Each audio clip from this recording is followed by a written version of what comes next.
নমস্কার, দার্জিলিং নতুন একটি ব্লগে সবাইকে স্বাগত জানাই। আজ রবিবার, এখন ঘড়িতে সকাল 7টা বাজে।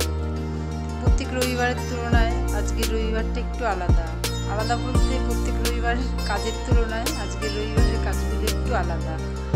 আমি সকাল সকাল স্নান করে নিয়েছি, স্নান করে একেবারে শাড়ি পরে রেডি হয়ে গেছি। এখন স্নান করা জামা কাপড়গুলো একটু ব্যালকনির তারে মেলে দিচ্ছি। আসলে আজকে একটু যাবো হচ্ছে নৈহাটি বড়মার পুজো দিতে। দাদা স্নান করতে গেছে, স্নান করে বেরিয়ে আসলে রেডি হয়ে বেরিয়ে যাবে।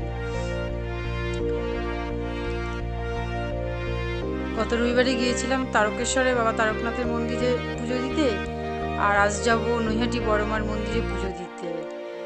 প্রত্যেক রবিবারে এরকম যদি কোথাও ঠাকুরের স্থানে পুজো দিতে যাওয়া যায় বেশ ভালোই হয়। তা আজকের পুজোটা দাদারই ইচ্ছে বেশিরভাগ দেওয়ার, কেননা প্রত্যেকবার কালী পুজোর দিন আমি বড়মার মন্দিরে উপোস করে পুজো দিয়ে আসি। তা আমার সাথে আগে যেত দাদা, এখন 2 বছর ধরেও যায় না, তাই মেয়েকে সঙ্গে করে নিয়ে যাই। আর এবছর তো মায়ের মূর্তি, কষ্টি পাথরের মূর্তি প্রতিষ্ঠা করা হয়েছে, তো ও যায়নি, দেখেনি একবার। আমার দেখা হয়ে গেছে অনেকবারই। তো ওরই ইচ্ছে আজকে পুজোটা ওরই দেয়ার। কাল বাড়ি এসে আমাকে বলছে যে কাল আমি বড়মার মন্দিরে যাবো পুজো দিতে, তুমি কি আমার সাথে যাবে? তাই আমি বললাম হ্যাঁ যাবো, মায়ের মন্দিরে যাবো, অসুবিধাটা কোথায়। মায়ের মন্দিরের সামনে এসেই দেখছি অনেক দূর লাইন চলে গেছে। একটা ঠিক বাৎসরিক পুজো হয় যে বড়মার, তার উল্টো দিকে শ্যাম রোড, ওই রোডে চলে গেছে একটা লাইন, আর একটা লাইন চলে গেছে ফেরিঘাটের দিক। তা আমরা ওই শ্যাম রোডের লাইনে দাঁড়িয়েছিলাম। তো ওর তো এত বড় লাইন দেখে মাথায় হাত, ও মোটেই একদমই লাইনে দাঁড়িয়ে পুজো দেওয়া বা ঠাকুর দেখা একদমই পছন্দ করে না পক্ষে।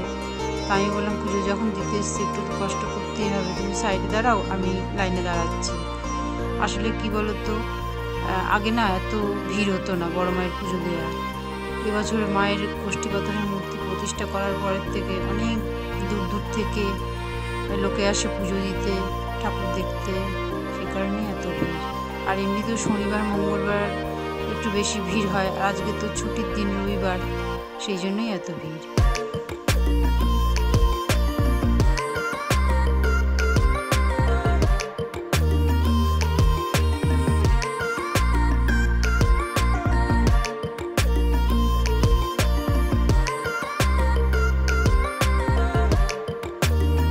মায়ের পুজো দিয়ে মায়ের কাছে হাত জোড় করে যা চাইবার চেয়ে মন্দির থেকে বেরিয়ে আসলাম।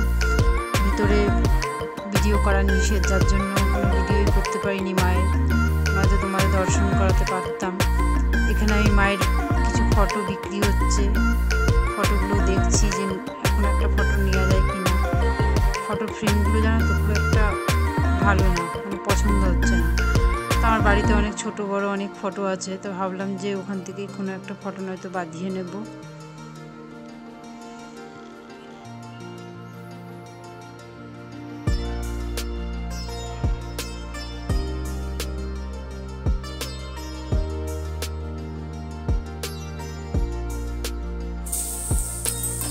শুভ সন্ধ্যা বন্ধুরা, এখন রাত 8টা বাজে। আমি রান্নাঘরে চলে আসলাম রাতের খাবারের প্রস্তুতির জন্য। মাংসের আলুগুলো ভেজে নেওয়ার জন্য তেলের মধ্যে এক এক করে আলুগুলো ছেড়ে দিলাম।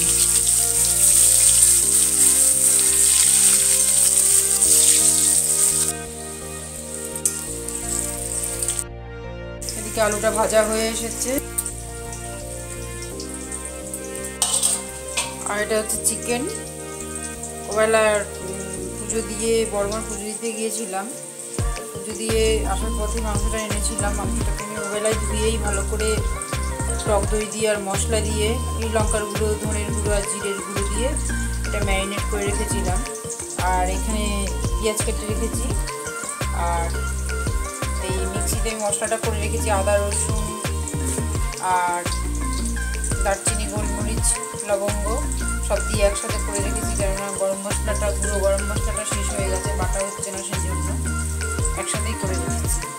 আর এখানে ফোড়ন দেবো বলে একটু লবঙ্গ, এলাচ, তেজপাতা সব রেখেছি। আসলে মাংসটা ওবেলাই করতাম, ওবেলা বড়মার পুজো দিতে দিতেই অনেক দেরি হয়ে গেছে। আসলে আজকে ছুটির দিন তো, যার জন্য প্রচুর ভিড়, মানে বিশাল লাইন ছিল বড়মার পুজো দেওয়ার। পুজো দিয়ে বেরোতে বেরোতেই 10:30 বেজে গেছে। তারপরে আবার একটু গঙ্গার পাড়ে গেছিলাম গঙ্গার জল আনার জন্য। তা দেখলাম জল নিতে পারলাম না, জল আনতে পারলাম না, কেননা ওই ভাটা চলছিল তখন, একদম ঘোলা নোংরা, মানে একদম পুরো ড্রেনের জলের মতন ছিল গঙ্গার জলটা, যার জন্য আর জল আনিনি। নোংরা জল দিয়ে পুজো দেবো কেমন একটা লাগলো, যার জন্য আনিনি, পরে একসময় গিয়ে নিয়ে আসবো। আর আস্তে আস্তে বেলাও হয়ে গেছিলো, পুরো ওখানে চা খেয়ে নিলাম। তারপর ওই একটু টুকটাক কেনাকাটা করলাম, করে তারপরে বাড়িতে জলখাবার নিয়ে এসেছিলাম, কচুরি। বাড়ি আস্তে আস্তে প্রায় 11:30 বেজে গেছিলো, অনেক দেরি হয়ে গেছিলো, তাই মাংসটা ওবেলা করিনি। আর কালকের একটু ডাল, তারপরে মাছ রান্না ছিল, ওই কিছু কিছু সবজি রান্না ছিল, বাঁধাকপি রান্না ছিল, যার জন্য ওবেলাটা হয়ে গেছে,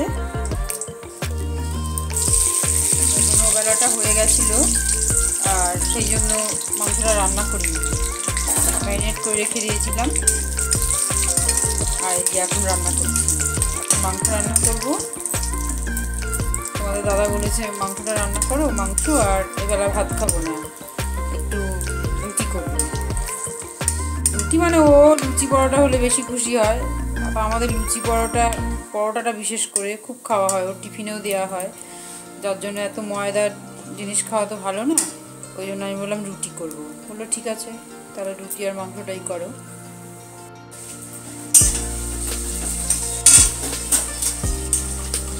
গোটা মশলা দিয়ে সুন্দর গন্ধ বেরিয়ে গেছে।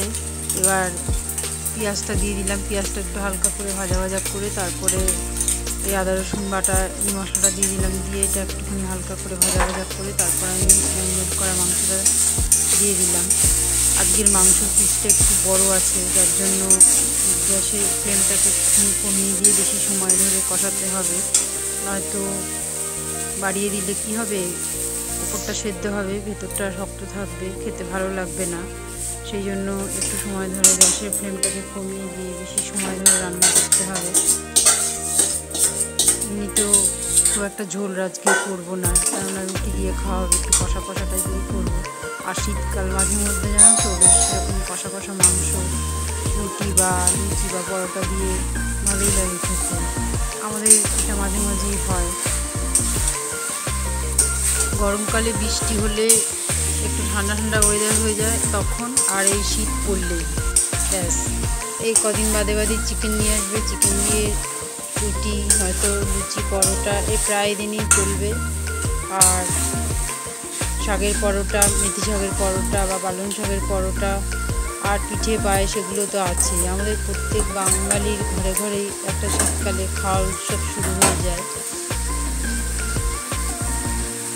যাই হোক, শীতকাল হলে অত কষ্ট হয় না রান্না করতে, করাই যায়, কিন্তু গরমকালে সে বৃষ্টি হলেই বা কী হয়েছে, বৃষ্টি হলে তো আর শীতকালের মতন অত ঠান্ডা হয়ে যায় না ওয়েদারটা, তখন না তুমি হটনট রান্না করতে খুব কষ্টই হয়। আর ও তো সবসময় বলে যে গরমকালে যে জুন জুলাই মাসে ষষ্ঠী হয়, জামাই ষষ্ঠীটা যদি এরকম শীতকালে নিয়ে আসতো তাহলে খুব ভালো হতো। ওই ভাবসা গরমের মধ্যে না শাশুড়িরা রান্না করে শান্তি পায়, না জামাইরা শান্তি করে খেতে পারে। এই সময়টা শীতকালটা ষষ্ঠীটা যদি হতো তাহলে শাশুড়িরাও রান্না করে শান্তি পেত, আর জামাইরাও খেয়ে শান্তি পেত।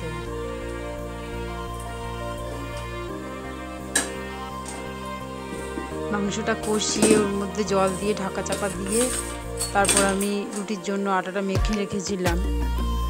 এখন রুটিটাও করা হয়ে গেল, এবার সবাইকে খেতে দিয়ে দেবো।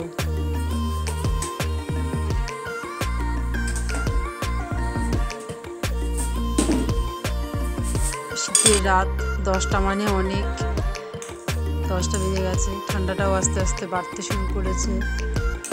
সবাইকে এখন খেতে দিয়ে দেবো। ভিডিওটি তাহলে আজ এই পর্যন্তই। সবাই সুস্থ থেকো, ভালো থেকো। আমার ভিডিওটি যদি ভালো লেগে থাকে তাহলে একটু লাইক করে দিও, কমেন্ট করো, আর আমার চ্যানেলে নতুন বন্ধু হয়ে থাকলে চ্যানেলটি সাবস্ক্রাইব করে আমার পাশে থাকার অনুরোধ